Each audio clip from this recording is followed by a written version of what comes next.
থেকে তেতুলিয়া জেগে ওঠো, ও যাবে কোথায়? লাঠি মাস্টেটা হাতে নিয়ে পুরনো এসো গল্প, ছোটে, তবে ভিন্ন রকমের গল্প। প্রতিবাদ ছোটে সুন্দরবনের জাগাও দস্যুরা বজ্র ধরলো মুঠো, গাছ চলতে। আপনারা কি করতেছেন দেশটাকে দেখো বিদেশিরা নিল গাছ লুটে, কাটতেছে? রূপসা থেকে পাথরিয়া সুন্দর গাছ, ঘুমিও না, এদেশ তোমার আমার জনম মাটি।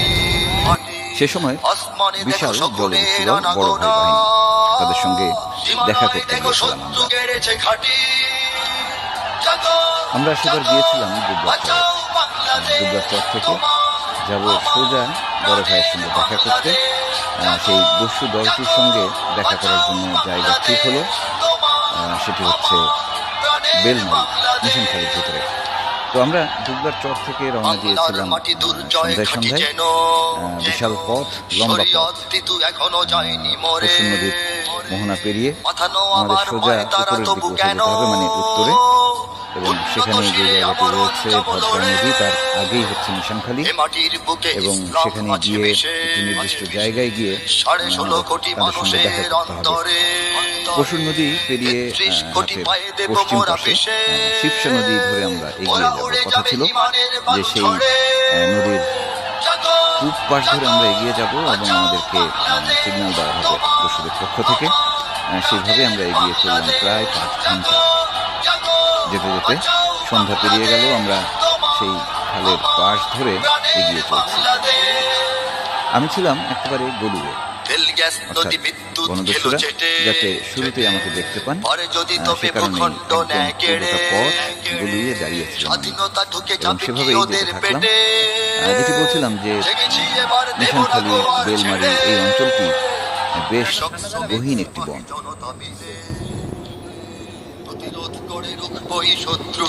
পথে কয়েকজন জেলের সঙ্গে দেখা হলো, কিন্তু তাদেরকে কিছুতেই বুঝতে দিলাম না আমাদের লক্ষ্যের উদ্দেশ্য। যাই হোক, আমরা এগিয়ে চললাম এবং শিবসা নদীর পাশে মিশনখালীর কাছাকাছি একটি জায়গায় আমাদেরকে সিগন্যাল দেওয়া হলো। আমরা সেখানে নামলাম ট্রলার থেকে এবং জঙ্গলের ভিতর দিয়ে হেঁটে চলে গেলাম বনের ভিতরে। গহীন বন, চারপাশে কি আছে বোঝার উপায় নেই, কিংবা চারপাশ থেকেও বোঝার উপায় ছিল না যে আমরা কোন জায়গায় ছিলাম। মিশনখালীর একটি জায়গায় বলছিলাম যে এই বনটি ভীষণ ভীষণ গভীর এবং এখানে বাঘের আনাগোনা অনেক বেশি। যাই হোক, সেই প্রস্তুতি ছিল বনদস্যুদের। তো আমরা সারাদিন তাদের সঙ্গে সময় কাটালাম। তারা আত্মসমর্পণের আবেদন করেছিলেন সেদিন। তো তাদের সঙ্গে সেই গল্পগুজব করে আমরা যখন দুপুরের বিরতি নিলাম, তারপরে পাশে বেলমারি একটি জায়গা রয়েছে, সেই জায়গা দিয়ে ছোট্ট ডিঙ্গি নৌকা নিয়ে চলার পথে দেখলাম যে অনেকগুলো সুন্দরী গাছ কাটা। সেই গাছ চোর ধরতে গেলেন বড় ভাই।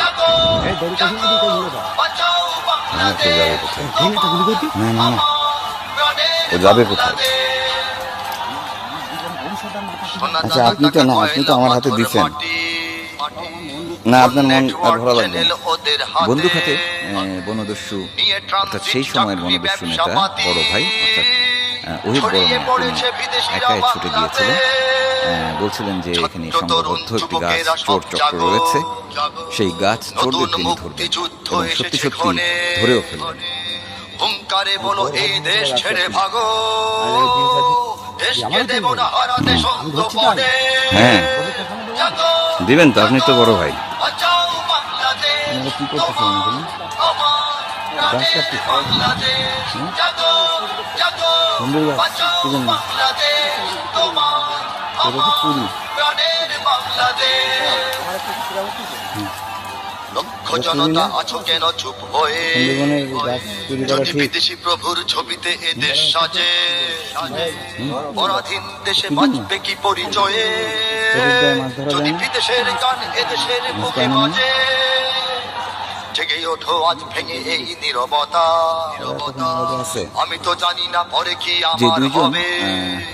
গাছ চুরির তোমরা সঙ্গে ছেড়ো জড়িত, না এ মাটির তাদের স্বাধীনতা, সঙ্গে কথা বলে জানলাম যে পাথরঘাটা থেকে তোমাদের হাতে এই দেশ একটি বেঁচে বড় রবে। গ্রুপ তারা এসেছিল সুন্দরবনের ভিতরে গাছ কাটতে, এবং সেই গাছ চোর চক্রটির বড় ট্রলার সহ অনেকেই সে দফায় ধরা পড়েছিল আইন শৃঙ্খলা বাহিনীর হাতে।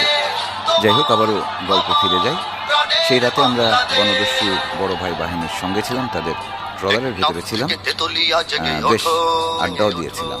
তবলম ছোড়া হাতে নিয়ে এসো ছুটে রণহংকারে জাগাও বজ্র ওঠো দেশটাকে দেখো বিদেশিরা নিল অনেকক্ষণ লুটে আড্ডাও হলো। তো যাই হোক, এই বনদস্যু দলটি পরে আত্মসমর্পণ করেছিল সরকারের কাছে। এদেশে তারা তাদের তোমার আমার অস্ত্রগুলি সব জনম জমা দিয়ে দিয়েছিল এবং তারা আসমানে সবাই দেখো স্বাভাবিক জীবনে শকুনের ফিরেছে। আনাগোনা আর ডান পাশে যাকে দেখছেন তিনি সেই সীমানায় দেখো দর্শনেতা শত্রু গেড়েছে বড় ঘাঁটি ভাই। জাগো জাগো বাঁচাও বাংলাদেশ তোমার আমার সুন্দরবনে বনদস্যু এবং শিকারী কিংবা গাছ চোরদের মধ্যে এক রকমের দ্বন্দ্ব ছিল, আবার সখ্য ছিল। শিকারের ঘটনা এখনো